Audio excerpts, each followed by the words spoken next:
সরকারের 11,000 টাকা সেখানে বসে কারবানি খাচ্ছে। প্রত্যেকটা জায়গাতে দুর্নীতি দুর্নীতি দুর্নীতি। প্রশিক্ষণ প্রিসাইডিং অফিসারদের দেওয়া খাবারে পোকা, মেয়াদ উত্তীর্ণ প্যাকেটজাত খাবারে কিলবিল করছে পোকা। সেই খাবারই খেলেন প্রিসাইডিং অফিসাররা।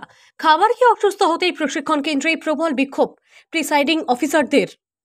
আমাদের যে প্যাটিসটা দেওয়া হয়েছিল সেই প্যাটিসটাতে পোকা নড়বড় করছে, পচা ফাঙ্গাল ইনফেকশন হয়ে গেছে, ভিতরে প্রচুর ছত্রাক পড়ে গেছে, যেটাকে আমরা ভেপু বলি। সেই খাবার যখনই খেয়েছি খাবার সঙ্গে সঙ্গে মাথা ধরে গেছে। আমাদের কলিগরাও একের পর এক আমাকে দেখাচ্ছে, বলছে তবু দেখুন বিষয়টা কি হয়েছে। খাবার সব এক্সপায়ারি, সমস্ত খাবারটা এক্সপায়ারি, এবং এই 10টা থেকে 5টা পর্যন্ত ট্রেনিং হচ্ছে, লাঞ্চ ব্রেক নেই, 1 ml জল দেওয়ার ব্যবস্থা নেই। আমরা 45 ডিগ্রি তাপমাত্রা উপেক্ষা করে এসে আমরা ট্রেনিং করলাম। আমরা এই পচা খাবার খেয়ে বাড়িতে অসুস্থ হয়ে যদি মারা যায়, আমার ফ্যামিলির দায় কে নেবে? আমাদের কাছে এটা এখন সবথেকে বড় প্রশ্ন। এ রাজ্যে মিড ডে মিলের মান নিয়ে বারে বারে প্রশ্ন ওঠে। মিড ডে মিলের খাবারে পোকা, টিকটিকি মেলার ঘটনাও ঘটে, কিন্তু নির্বাচনে প্রিসাইডিং অফিসারদের খাবারেও পোকা। ভাবতে পারা যায় দুর্নীতি কোন চরম পৌঁছেছে যে প্রিসাইডিং অফিসাররা ভোট করাবে তাদেরই দেওয়া হলো মেয়াদ উত্তীর্ণ প্যাকেটজাত খাবার। বিষয়টি নজরে আসতেই প্রশিক্ষণ কেন্দ্রেই প্রবল বিক্ষোভে ফেটে পড়লেন প্রশিক্ষণরত প্রিসাইডিং অফিসাররা। বাঁকুড়া খাতড়া কংসাবতী শিশু বিদ্যালয়ের এই ঘটনায় স্বাভাবিকভাবেই অস্বস্তিতে প্রশাসন। খাবার সরবরাহকারী সংস্থার বিরুদ্ধে এফআইআর দায়েরের নির্দেশ।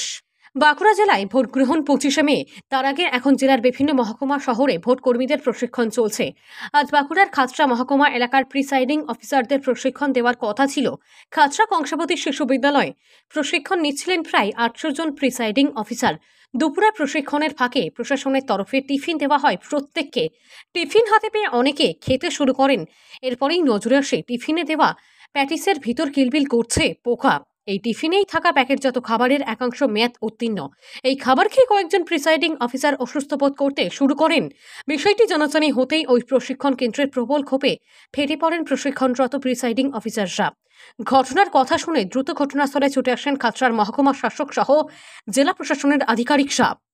বাঁকুড়ার খাতড়া থেকে সৌভিক সেনের রিপোর্ট, বাংলা সার্কেল নিউজ। সরকারের 11,000 টাকা সেখানে বসে কারবানি খাচ্ছে। প্রত্যেকটা জায়গাতে দুর্নীতি দুর্নীতি দুর্নীতি। প্রত্যেকটা সাথে প্রশাসন জড়িত আছে এবং নেতা এবং প্রশাসন মিলে ভাগ করে খাচ্ছে। এগুলো ছাড়াই সম্ভব নয়। আজকে যারা দায় ঝাড়তে চাইছে তারা কিন্তু আগামী দিনে এই দায় তাদেরকে নিতে হবে। দায় ঝাড়ে পরিত্রাণ পাবে না। নির্বাচনের সাথে যুক্ত খাতার সাথে প্রত্যেকটা যারা জড়িত রয়েছে আধিকারিক তাদেরকে পর্যন্ত প্রয়োজনে অ্যারেস্ট করা হোক। এই দাবি আমরা গরম। এই গরমের খাবারের কি বন্দোবস্ত আপনারা দেখুন, সেখানে কিছু স্ন্যাক্স, কিছু ড্রাই ফ্রুটস এই জাতীয় দেওয়া হয়েছে। এগুলোর জন্য এখানে ট্রেনিং দিচ্ছে। 10টা থেকে 5টা পর্যন্ত ট্রেনিং এর ব্যবস্থা। সেখানে 12টার মধ্যে তাদের কোথায় ট্রেনিং কি হয়ে গেল বুঝতে পারলাম না। তাদের প্রত্যেকটা প্রশাসন এর মধ্যে জড়িত রয়েছে।